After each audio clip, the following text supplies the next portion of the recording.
kode dan tapi gocek belum tahu sih. Yang kita ya udah mengimani aja, percaya aja kan itu termasuk ke rukun iman. Berarti kalau kita tidak mengimani rukun iman yang terakhir, berarti kita tidak percaya. Nah, itu mungkin lah puru ayona tuh bisa geus direkam ya sih.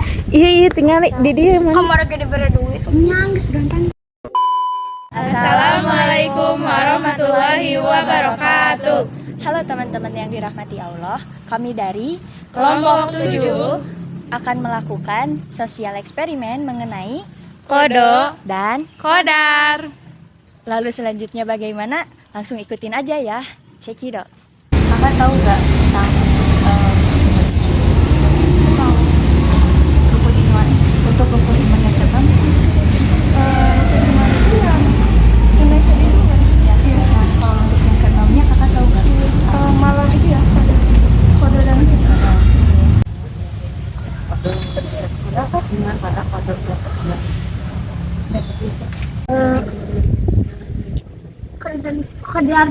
kode dan kodar. Kalau menurut kakak, kodo dan kodar itu seperti apa? Aku dulu. Iya. Kodo berarti takdir ya, takdir. Sama seingat aku ya, tapi aku gak tahu nih, takut kebalik. Yang satu itu takdir. Takdir itu kalau takdir nggak bisa diubah. Kalau satu lagi itu kayak semacam nasib gitu. Jadi kamu bisa aja ngubah gitu. Awalnya misalkan harusnya gimana ya? Gimana ya? Misalkan kamu harusnya sukses atau enggak nih, sukses atau enggak kan bisa diubah kayak gitu.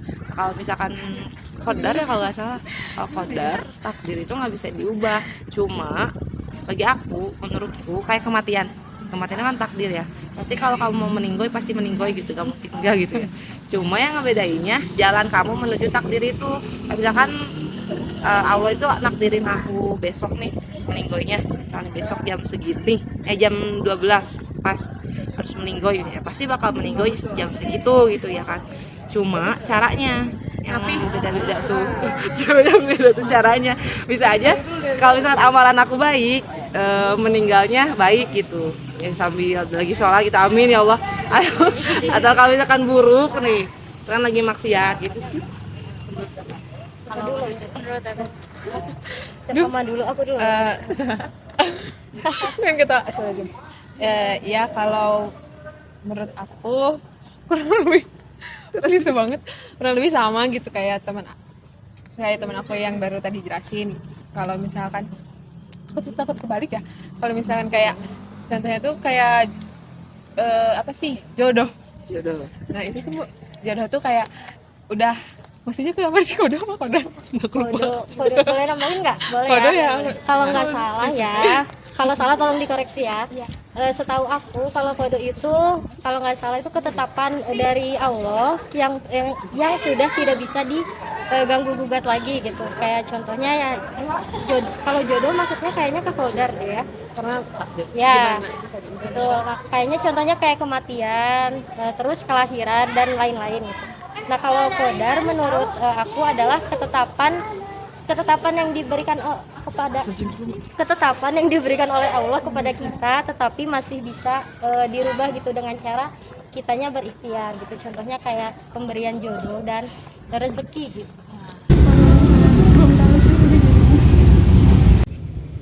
Gitu. Nggak tahu. Cara mengimani kodo dan kodar itu kayak gimana? Atau contohnya? Gimana ya? Ya aku nggak tahu gimana. Ya udah mengimani aja. Ya, percaya aja kan itu termasuk ke rukun iman. Berarti kalau kita tidak mengimani rukun iman yang terakhir, berarti kita tidak percaya sama agama kita gitu lah intinya. Kalau caranya ya Kita percaya dan bahwa itu tuh ada gitu, kode dan kodar itu ada. Cuma kayak Yakin. Pertama yakin. Kalau misalkan cara dari aplikasinya ya. Aplikasinya. Kalau misalkan tadi soal rezeki, itu kan rezeki itu kadang ada seret-seretnya ya gitu. Nah caranya tadi sih sebenarnya yakin lagi gitu. Meskipun emang susah, Tapi kalau misalnya kitanya ini caranya ya terus usaha, itu kalau rezeki. Kalau jodoh juga sama sih. Jodoh juga ya sama, ikhtiar pasti dapat gitu. Kalau ya kalau soal kematian, cara mengimaninya kan kita yakin, berarti menyiapkan bekal untuk kematian.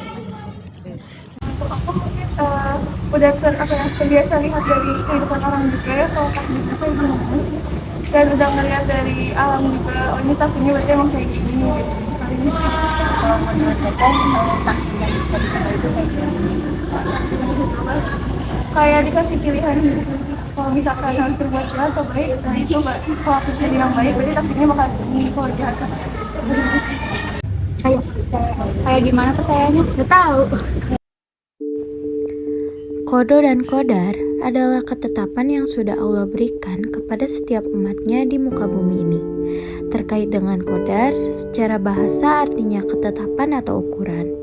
Secara istilah, qadar berarti perwujudan atau ketentuan hukum Allah atas semua makhluk yang Ia ciptakan jika syaratnya terpenuhi.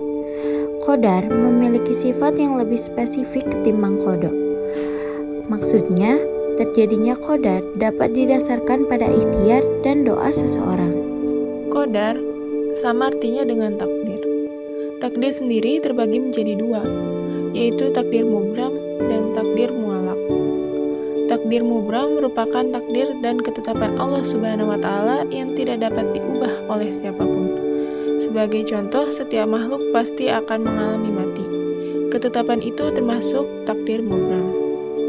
Sedangkan takdir mualak adalah takdir yang bisa diubah melalui usaha atau ikhtiar manusia itu sendiri. Contohnya, dari takdir mualak yaitu seorang yang dilahirkan dari keluarga yang kurang mampu, namun ingin mengenyam pendidikan yang tinggi. Hikmah dari mengimani qada dan qadar contohnya adalah dapat meningkatkan iman dan takwa kepada Allah Subhanahu wa Ta'ala. Dengan beriman kepada qada dan qadar, maka keimanan dan ketakwaan kita akan meningkat. Mendidik diri untuk selalu bersyukur, bersabar, dan bertawakal. Saat Allah Subhanahu wa Ta'ala memberikan kita kenikmatan, maka kita harus bersyukur, karena itu merupakan takdir Tuhan yang berupa kebahagiaan. Menjauhkan diri dari sifat sombong dan putus asa, serta memberikan ketenangan batin. Ketika kita memahami betul tentang qada dan qadar, maka kita tidak akan sombong apabila memperoleh keberhasilan. Menumbuhkan sikap optimis dan kerja keras, memotivasi manusia untuk semakin kreatif dalam rangka mengungkap hukum-hukum alam.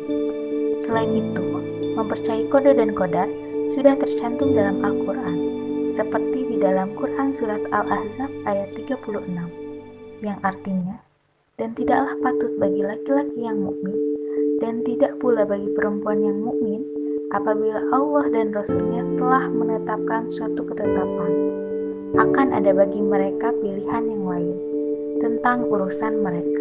Dan barang siapa mendurhakai Allah dan Rasul-Nya, maka sungguhlah dia telah sesat yang nyata. Maksud ayat tersebut adalah jika Allah Subhanahu wa Ta'ala dan Rasul-Nya sudah menetapkan sesuatu keputusan, maka tidak ada orang yang pantas protes agar keputusan itu dirubah. Bagi yang berani protes, sama saja ia durhaka dan tersesat. Berarti manusia harus menerima ketetapan keputusan Allah Subhanahu wa Ta'ala dan Rasul-Nya.